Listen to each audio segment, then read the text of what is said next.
नमस्कार साथियों आज की इस वीडियो में हम एसएससी जीडी एग्जाम 17 फरवरी ऑल शिफ्ट, जी हाँ, 17 फरवरी ऑल शिफ्ट में जीके जीएस के आए हुए प्रश्नों को आज की इस वीडियो में हम देखेंगे। चलिए ज़्यादा समय नहीं लेते हुए प्रश्नों का सिलसिला शुरू करते हैं और देखते हैं कि 17 फरवरी को कैसे प्रश्न आए थे, कौन कौन से प्रश्न रिपीट हुए, कौन से नए आए, कौन से पुराने आए, सारा चीज देख लेते हैं।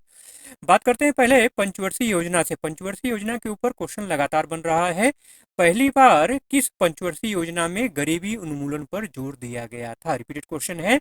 इसका जो राइट आंसर है वो है पांचवी पंचवर्षीय योजना।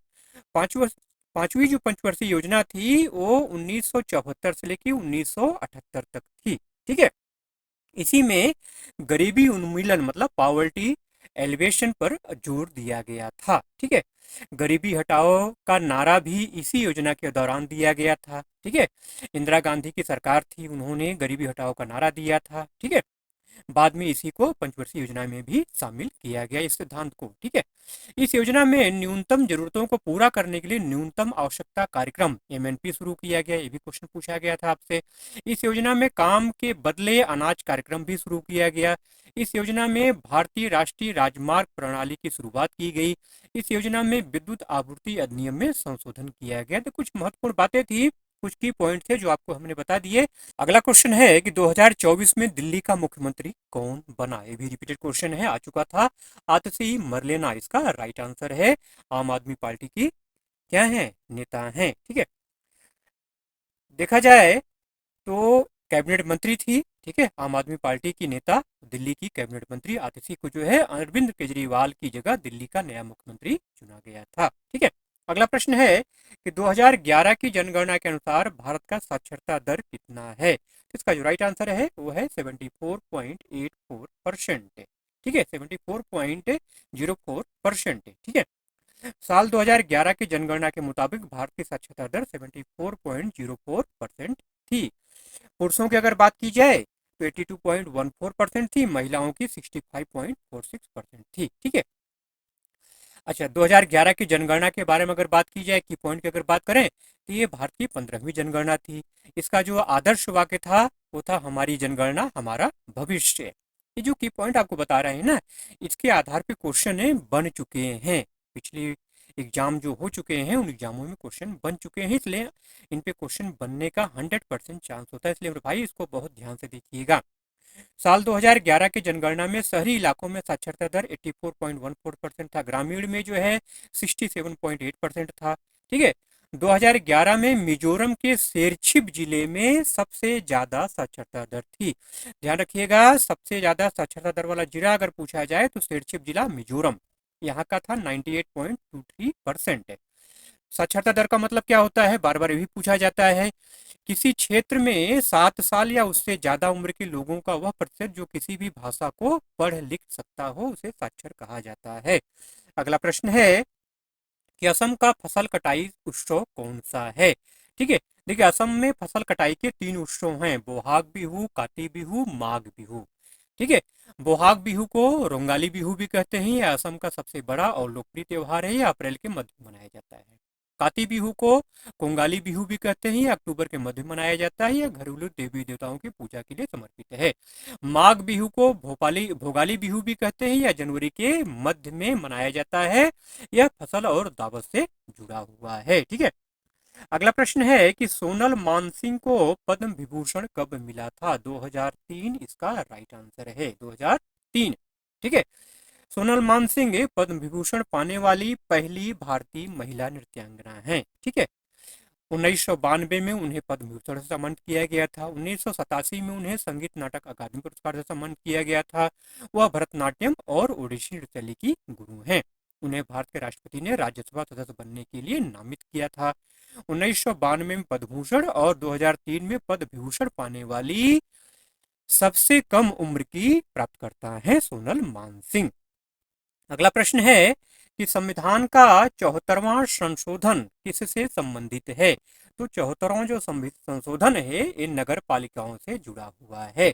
इस संशोधन के जरिए शहरी स्थानीय निकायों को संवैधानिक दर्जा दिया गया। यह संशोधन 1 जून 1993 को लागू हुआ। भारतीय संविधान के भाग 9A में नगर पालिकाओं से जुड़े प्रावधान हैं। ठीक है मेरे भाई, भाग 9A ध्यान रखना है आपको। अगला प्रश्न है कि सार्वजनिक सत्य धर्म पुस्तक किसने लिखी है? बार बार पूछा जाता था गुलामगिरी, इस बार पूछ लिया क्या गया, सार्वजनिक सत्य धर्म पुस्तक। तो ज्योतिराव गोविंदराव फुले इसका राइट आंसर है। गुलामगिरी पुस्तक भी ज्योतिबा फुले द्वारा लिखी गई है। अगला प्रश्न है कि कौन सा अनुच्छेद राज्य को अनुसूचित जनजातियों के शैक्षणिक और आर्थिक हितों को बढ़ावा देने का निर्देश देता है? तो अनुच्छेद 46 इसका राइट आंसर है। यह अनुच्छेद संविधान के भाग 4 में राज्य के नीति निर्देशक तत्वों में शामिल है।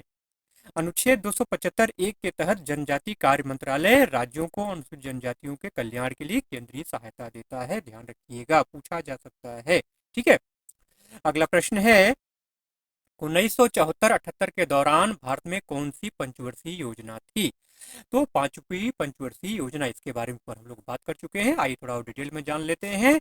वर्ष 1978 में नवनिर्वाचित मोरारजी देसाई सरकार ने इस योजना को खारिज कर दिया और इसकी जगह रोलिंग प्लान 1978 से 80 तक मतलब 1 वर्षीय योजना अपनाया गया। ठीक है, मोरारजी देसाई सरकार मतलब जनता पार्टी की सरकार जब आई। ठीक है, अच्छा ये तो बात हो गई राजनीति की। अब बात करते हैं थोड़ा सा पंचवर्षीय योजनाओं के बारे में। ठीक है, देखिए जोसेफ स्टालिन ने प्रथम व्यक्ति थे जिन्होंने सोवियत संघ में वर्ष 1928 में पंचवर्षीय योजना को लागू किया था। पंचवर्षीय योजनाओं को तैयार करने, कार्यान्वित करने तथा विनियमित करने का कार्य योजना आयोग नामक संस्था द्वारा किया गया। वर्ष 2015 में योजना आयोग को नीति आयोग नामक थिंक टैंक द्वारा प्रतिस्थापित किया गया। पहली पंचवर्षीय योजना कब से कब तक थी? 1951 से लेकर 1956 तक। ये हैरोल्ड डोवल मॉडल पर आधारित थी। 1956 के अंत तक 5 भारतीय प्रौद्योगिकी संस्थान स्थापित किए गए। अक्सर पूछा जाता है कि किस पंचवर्षीय योजना के अंत में 5 IIT स्थापित किए गए? वो है पहली पंचवर्षीय योजना। पहली पंचवर्षीय योजना का जो लक्षित वृद्धि दर था वो 2.1% था, जबकि प्राप्त विकास दर कितना हुआ? 3.6% था। अगला प्रश्न है कि राष्ट्रीय ग्रामीण आजीविका मिशन मतलब NRLM की शुरुआत कब हुई थी?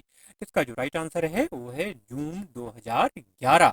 इसे ग्रामीण विकास मंत्रालय ने शुरू किया था। अगला प्रश्न है कि लंदन ठुमकदा गाने को संगीत किसने दिया है? जिसका राइट आंसर है नेहा कक्कड़। फिल्म क्वीन का गाना लंदन ठुमकदा अमित त्रिवेदी के बेहतरीन बॉलीवुड गानों में से एक है जिसमें भारतीय लोक संगीत का स्पर्श है। लाभ जंजुआ सोनू कक्कड़ नेहा कक्कड़ द्वारा गाए इस गाने में पंजाबी लोक संगीत की धुनें हैं। फिल्म क्वीन में अभिनेत्री कौन थी? मुख्य भूमिका में कौन थी? कंगना रनौत। अगला प्रश्न है कि भक्ति प्रदीप कुलकर्णी किस खेल से संबंधित हैं? इसका जो राइट आंसर है वो है शतरंज। शतरंज इसका राइट आंसर है। उन्हें 2012 में महिला ग्रैंड मास्टर और 2019 में अंतरराष्ट्रीय ग्रैंड मास्टर का FIDE खिताब भी मिल चुका है। शतरंज में उनके योगदान के लिए 2022 में अर्जुन पुरस्कार से सम्मानित किया गया है। भारत की वर्तमान राष्ट्रीय शतरंज चैंपियन, महिला ग्रैंड मास्टर और इंटरनेशनल मास्टर भक्ति कुलकर्णी गोवा की रहने वाली हैं। अक्सर पूछा जाता है कि फलाकिराड़ी का संबंध किस राज्य से है। ठीक है, इसलिए बता दिया आपको, इसको ध्यान में रखना है। अगला प्रश्न है कि लवण में मौजूद जल के अणुओं की निश्चित संख्या को क्या कहते हैं? क्रिस्टलन जल, क्रिस्टलाइन वाटर। क्रिस्टलन जल को जल योजन जल या क्रिस्टलीकरण जल भी कहा जाता है। क्रिस्टलन जल के कुछ उदाहरण आपको बता दूं। कॉपर सल्फेट, कॉपर सल्फेट के एक सूत्र इकाई में जल के 5 अणु होते हैं।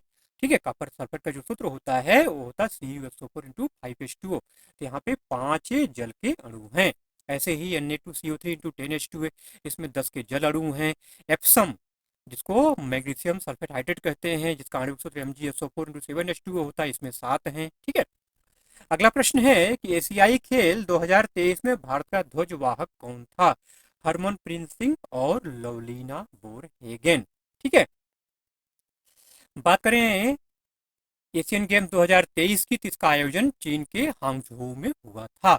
समापन समारोह में भारतीय ध्वजवाहक पीआर त्रिजेश थे।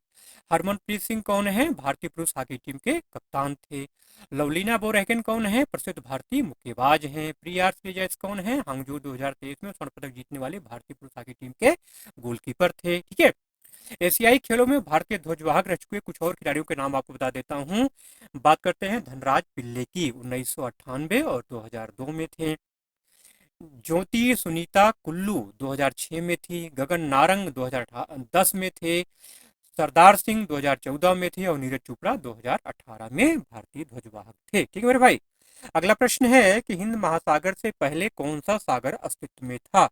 इसका जो राइट आंसर है वो है तेथिस महासागर। तेथिस महासागर, तेथिस महासागर हिंद महासागर बनने से करीब 250 से 250 मिलियन साल पहले अस्तित्व में था। तेथिस सागर गोंडवाना और लारेशिया महाद्वीपों को अलग करता था। तेथिस सागर के किनारों पर मौजूद अवसादों के कारण ही हिमालय और आल्प्स जैसे पहाड़ बने हैं। हिंद महासागर की अगर बात करें तो ये एशिया, अफ्रीका, ऑस्ट्रेलिया और अंटार्कटिका को छूता है। ठीक है मेरे भाई। अगला प्रश्न है कि 86वां संविधान संशोधन कब हुआ था? इसका जो राइट आंसर है वो है 2002। ठीक है। बहुत ही महत्वपूर्ण क्वेश्चन है, बहुत ही इस क्वेश्चन के आधार पर बहुत सारे महत्वपूर्ण क्वेश्चन बनते हैं। आइए उसको आपको बता देते हैं। देखिए, भारतीय संविधान का जो 86वां संशोधन है ये 12 दिसंबर 2002 को लागू हुआ था। इस संशोधन के जरिए शिक्षा के अधिकार को मौलिक अधिकार के रूप में शामिल किया गया था। इस संशोधन के जरिए संविधान के अनुच्छेद 21 को जोड़ा गया था। इस संशोधन के जरिए संविधान के अनुच्छेद 45 और 51 में बदलाव किए गए थे। इस संशोधन के जरिए 6 से 14 साल के बच्चों को मुफ्त और अनिवार्य शिक्षा का अधिकार मिला था। इस संशोधन के जरिए 6 साल से कम उम्र के बच्चों के लिए शिक्षा को राज्य नीतियों का निर्देशक सिद्धांत मतलब डीपीएसपी बनाया गया था। इस संशोधन के जरिए शिक्षा को बच्चों को शिक्षा के अवसर देने को माता पिता का मौलिक कर्तव्य बनाया गया था। इस संशोधन के जरिए मौलिक कर्तव्यों में एक और कर्तव्य जोड़ा गया था जिसको हम कहते हैं 11वां मौलिक कर्तव्य। बार बार आपको जो मौलिक कर्तव्य पढ़ाते हैं जिसका जिक्र जरूर करते हैं। ठीक है, तो बहुत ही महत्वपूर्ण चीजें हैं, इसको आपको ध्यान में रखना है। अगला प्रश्न है कि क्रिकेट की गेंद का वजन कितना होता है? क्रिकेट की गेंद का वजन 159.9 ग्राम से लेकर के 163 ग्राम तक होता है। अंतर्राष्ट्रीय क्रिकेट में इस्तेमाल होने वाली नई गेंद का वजन 155.9 ग्राम से कम नहीं और 163 ग्राम से ज्यादा नहीं होना चाहिए। इसकी परिधि 22.4 सेंटीमीटर से कम नहीं और 22.9 सेंटीमीटर से ज्यादा नहीं होनी चाहिए। वहीं अगर महिला क्रिकेट की बात करें तो महिला क्रिकेट में गेंद का वजन 140 से 151 ग्राम के बीच में होता है। और अगर व्यास की बात की जाए, परिधि की बात की जाए तो 21 सेंटीमीटर से लेके 22.5 सेंटीमीटर तक होता है। ठीक है, ऊपर जो बताया वो पुरुषों का है, नीचे जो है ये महिलाओं का है। अगला प्रश्न है कि दक्षिण भारतीय राज्यों में सबसे कम साक्षरता दर किस राज्य की है? तो आंध्र प्रदेश इसका राइट आंसर है। ठीक है, आइए कुछ और डिटेल में आपको बता देता हूँ। देखिए, सबसे ज्यादा साक्षरता दर की अगर बात की जाए तो है केरल का। केरल की साक्षरता दर 96.2% है। राष्ट्रीय राजधानी दिल्ली की साक्षरता दर 89% है। आंध्र प्रदेश की साक्षरता दर सबसे कम है, आपको बताई दिए। आंध्र प्रदेश का साक्षरता दर कितना है? 66.4% है। उत्तराखंड का साक्षरता दर 87.6% है। असम का साक्षरता दर 85.9% है। कर्नाटक का साक्षरता दर 72.8% है। तेलंगाना का 77.2% है। तमिलनाडु का 74.2% है। पंजाब का 74.0% है। ठीक है, ठीक है मेरे भाई। चलिए अगला प्रश्न देखते हैं। मैग्नीशियम हाइड्रोक्साइड मतलब MgOH2 को किस नाम से जाना जाता है? कई नामों से इसको जानते हैं। इसको मिल्का मैग्नीशिया के नाम से, मैग्नीशिया के दूध के नाम से, ठीक है, इसके अलावा इसको मैग्नीशिया क्रीम के नाम से, ब्रूसाइड के नाम से, कई नामों से जाना जाता है। यह एक अकार्बनिक यौगिक है, क्षार है। ठीक है, इसका उपयोग क्या है? इसका उपयोग पेट की अम्लता को कम करने के लिए एंटासिड के रूप में प्रयोग किया जाता है। कब्ज के इलाज में रेचक के रूप में इस्तेमाल करते हैं। अपशिष्ट जल के उपचार में इसका इस्तेमाल किया जाता है। ठीक है, अगला प्रश्न है कि 74वां संविधान संशोधन के तहत नगर पालिका चुनाव का आयोजन किसके द्वारा किया जाता है? राज्य चुनाव आयोग इसका राइट आंसर है। 74वें संविधान संशोधन अधिनियम के तहत संविधान के भाग 9A में अनुच्छेद 243 से 243 से ZG तक नगर पालिकाओं से जुड़े प्रावधान दिए गए हैं। इस अधिनियम के तहत हर 5 साल में नगर निकायों के चुनाव कराए जाते हैं। जिन लोगों ने 21 साल की उम्र पूरी कर ली है वह नगर पालिका का चुनाव लड़ने के लिए योग्य हैं। ठीक है मेरे भाई। अगला प्रश्न है कि निम्न में से किस नदी का उल्लेख ऋग्वेद में नहीं मिलता है? तो नर्मदा इसका राइट आंसर है। आइए थोड़ा डिटेल बता लें तो आपको बात समझ में आएगी। देखिए ऋग्वेद में नर्मदा ही केवल नहीं, नर्मदा के साथ साथ महानदी, तापी, पेरियार, कृष्णा नदी का भी उल्लेख नहीं मिलता है। उल्लेख किसका मिलता है? ऋग्वेद में सिंधु नदी का उल्लेख सबसे ज्यादा बार मिलता है। इसके अलावा गंगा और यमुना नदी का उल्लेख मिलता है। सरस्वती नदी का उल्लेख अन्नवती और उदकवती के रूप में मिलता है। ऋग्वेद में सरस्वती को सप्त सिंधु नदियों की जननी बताया गया है। ऋग्वेद में सरयू और गोमती नदियों का भी उल्लेख मिलता है। पंजाब की जो अन्य नदियां हैं उनका भी उल्लेख ऋग्वेद में मिलता है। ऋग्वेद में 7 नदियों के 3 दल विशेष श्रद्धा के साथ वर्णित हैं। ऋग्वेद में कुल मिला के 99 नदियों का उल्लेख मिलता है। ऋग्वेद एक भारतीय प्राचीन धार्मिक ग्रंथ है। यह देवताओं को समर्पित 1028 वैदिक संस्कृत सूक्तों और 10,600 ऋचाओं का संग्रह है ऋग्वेद में। अगला प्रश्न है कि सत्रिया नृत्य का विकास कौन से मठ से हुआ? तो इसका जो राइट आंसर है वो है आसाम के मठ या आसाम के राज्य या सत्र मठ। आइए थोड़ा डिटेल बता देता हूँ आपको। देखिए सत्रिया नृत्य असम का शास्त्रीय नृत्य है। यह वैष्णव मठों से उत्पन्न हुआ था। इसे साल 2000 में भारत के 8 शास्त्रीय नृत्यों में शामिल किया गया था। यह नृत्य भक्ति और रहस्यवाद से जुड़ा है। सत्रिया नृत्य शैली को 15वीं शताब्दी ईस्वी में असम के महान वैष्णव संत और सुधारक महापुरुष शंकर देव ने प्रस्तुत किया था। यह नृत्य सत्र नामक असम के मठों में प्रदर्शित किया गया था। अगला प्रश्न है कि कुणबी नृत्य का संबंध किस राज्य से है? गोवा से है। इसका गोवा इसका राइट आंसर है। यह गोवा के कुणबी समुदाय का आदिवासी लोक नृत्य है। इस नृत्य को पुरुषों द्वारा नहीं किया जाता, इसका मतलब ये केवल महिलाओं द्वारा किया जाता है। गोवा के कुछ और लोक नृत्य ढलोल है, उगड़ी है, मुसल है, ये आपको ध्यान में रखना है। अगला प्रश्न है कि अलीगढ़ आंदोलन का नेतृत्व किसने किया था? इसका जो राइट आंसर है वो है सैयद अहमद खान। अलीगढ़ आंदोलन 19वीं शताब्दी का एक महत्वपूर्ण सुधार आंदोलन था। इस आंदोलन की शुरुआत 1875 में अलीगढ़ के मोहम्मदन एंग्लो ओरिएंटल कॉलेज की स्थापना के साथ हुई थी। बाद में यह कॉलेज अलीगढ़ मुस्लिम विश्वविद्यालय बन गया। अगला प्रश्न है कि दहन बिंदु क्या होता है या बर्निंग पॉइंट? जिस पर कोई पदार्थ है जलना शुरू कर देता है उसे बर्निंग पॉइंट या दहन बिंदु या प्रज्वलन बिंदु कहा जाता है। बर्निंग पॉइंट या ऑटो इग्निशन तापमान वह तापमान होता है जिस पर कोई पदार्थ है जलना शुरू करता है। वहीं अगर फ्लैश पॉइंट की बात करें तो फ्लैश पॉइंट वह तापमान होता है जिस पर कोई वाष्प प्रज्वलित हो सकता है।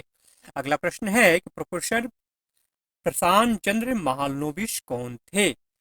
प्रोफेसर प्रशांत चंद्र महालनोबिस भारतीय वैज्ञानिक और सांख्यिकीविद थे। उन्हें भारत में सांख्यिकी का जनक माना जाता है। उन्होंने भारतीय सांख्यिकी संस्थान की स्थापना की। उन्होंने स्वतंत्र भारत के पहले योजना आयोग के सदस्य के रूप में काम किया। उन्होंने दूसरी पंचवर्षीय योजना के मसौदे तैयार किए।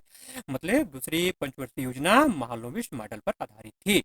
भारत सरकार ने उनके जन्मदिन 29 जून को हर साल सांख्यिकी दिवस के रूप में मनाने का ऐलान किया है।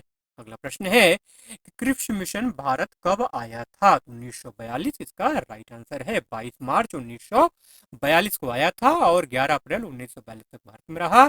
इसका नेतृत्व सर स्टैनफोर्ड क्रिप्स ने किया था। ठीक है। अगला प्रश्न है कि 2016 में बिरजू महाराज को किस फिल्म के लिए सर्वश्रेष्ठ कोरियोग्राफर का फिल्म फेयर पुरस्कार मिला था? तो बाजीराव मस्तानी इसका राइट आंसर है। ठीक है, बात यही खत्म नहीं होती है, आगे ध्यान दीजिए आप जो है। पंडित बिरजू महाराज को साल 2016 में आई फिल्म बाजीराव मस्तानी के गीत मोहे रंग दो लाल के लिए सर्वश्रेष्ठ कोरियोग्राफी का फिल्म फेयर पुरस्कार मिला था। पंडित बिरजू महाराज की बात करें तो वो कथक नृत्य के लखनऊ के कालका बिंदानिन घराने के प्रमुख नर्तक हैं। 1986 में पद्म भूषण से सम्मानित किया गया था। 2012 में फिल्म विश्वरूपम के लिए सर्वश्रेष्ठ कोरियोग्राफी का राष्ट्रीय फिल्म पुरस्कार भी उन्हें मिला था। 2002 में लता मंगेशकर पुरस्कार से सम्मानित किया गया था और 1964 में संगीत नाटक अकादमी पुरस्कार और 1986-87 में कालिदास सम्मान से उन्हें सम्मानित किया गया था। अगला प्रश्न है कि भारत में राष्ट्रीय त्योहारों की संख्या कितनी है? तो भारत में राष्ट्रीय त्योहारों की संख्या कितनी है? 3 है। कौन कौन से हैं? गणतंत्र दिवस, स्वतंत्रता दिवस और गांधी जयंती। गणतंत्र दिवस 26 जनवरी को मनाया जाता है। इस दिन साल 1950 में भारतीय संविधान लागू हुआ था। स्वतंत्रता दिवस 15 अगस्त को मनाया जाता है। 15 अगस्त 1947 को भारत को आज़ादी मिली थी। गांधी जयंती 2 अक्टूबर को मनाया जाता है। इस दिन भारत के अहिंसक स्वतंत्रता आंदोलन के नेता महात्मा गांधी का जन्म हुआ था। अगला प्रश्न है कि भारत का सबसे पुराना फुटबॉल क्लब कौन सा है? मोहन बगान एसी, मोहन बगान एथलेटिक क्लब, इसी को शॉर्ट फॉर्म में मोहन बगान एसी कहते हैं। भारत का सबसे पुराना फुटबॉल क्लब है। इसकी स्थापना 1889 में हुई थी।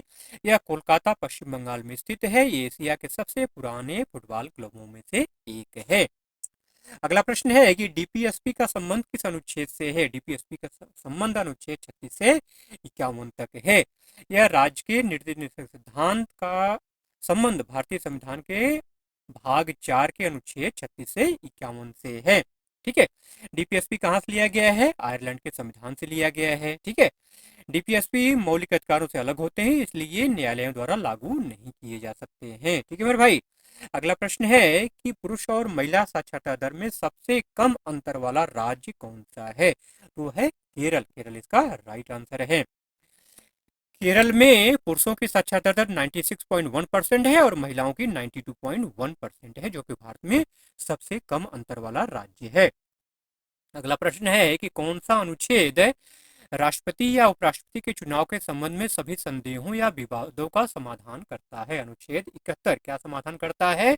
अनुच्छेद 71 एक में प्रावधान है कि राष्ट्रपति या उपराष्ट्रपति के चुनाव से संबंधित या उससे जुड़े संदेहों और विवादों की जांच और निर्णय सर्वोच्च न्यायालय द्वारा किया जाएगा। अगला प्रश्न है कि सत्रिया नृत्य के जनक कौन है? रिपीटेड क्वेश्चन है। श्रीमद शंकर देव इसका राइट आंसर है। ठीक है। श्रीमद शंकर देव ने सत्रिया नृत्य को वैष्णव धर्म के प्रचार के लिए एक शक्तिशाली माध्यम के रूप में इस्तेमाल किया था। उन्होंने अंकिया नृत्य मतलब असमिया एकांकी नाटकों का एक रूप है अंकिया नाट के लिए संगत के रूप में सत्रिया नृत्य को बनाया था। यह नृत्य सत्र नामक असम के मठों में प्रदर्शित किया गया था। अगला प्रश्न है कि संघ लोक सेवा आयोग के वर्तमान अध्यक्ष कौन है? इसका जो राइट आंसर है वो है प्रीति सूदन। उसके पहले कौन थे? मनोज सोनी थे। अगला प्रश्न है नेशनल एनपीआई के तहत गरीबी को कितने आयामों में मापा जाता है? तो इसका राइट आंसर है 3। ठीक है। देखिए राष्ट्रीय बहुआयामी गरीबी सूचकांक जिसको एनएमपीआई कहते हैं कि तहत गरीबी को स्वास्थ्य, शिक्षा और जीवन स्तर जैसे 3 आयामों में मापा जाता है। इन 3 आयामों को 12 संकेतकों के जरिए दर्शाया गया है। ठीक है मेरे भाई। चलिए आज की वीडियो को यहीं पे एंड करते हैं। वीडियो अगर अच्छा लगा हो तो प्लीज जाते जाते एक लाइक जरूर से कर दीजिएगा। ठीक है। और चैनल पर अगर नए हैं तो सब्सक्राइब करके बेल आइकन को जरूर से ऑन कर लीजिएगा मेरे भाई। ठीक है। और इस वीडियो का अगर पीडीएफ चाहिए तो पीडीएफ का लिंक डिस्क्रिप्शन में दिया हुआ है, जाके टेलीग्राम चैनल को ज्वाइन कर लीजिए और कमेंट करिएगा तो आपको पीडीएफ फ्री ऑफ कॉस्ट मिल जाएगा। ठीक है। चलिए मिलते हैं अगले वीडियो में ऐसे ही कंटेंट के साथ। तब तक के लिए जय हिंद।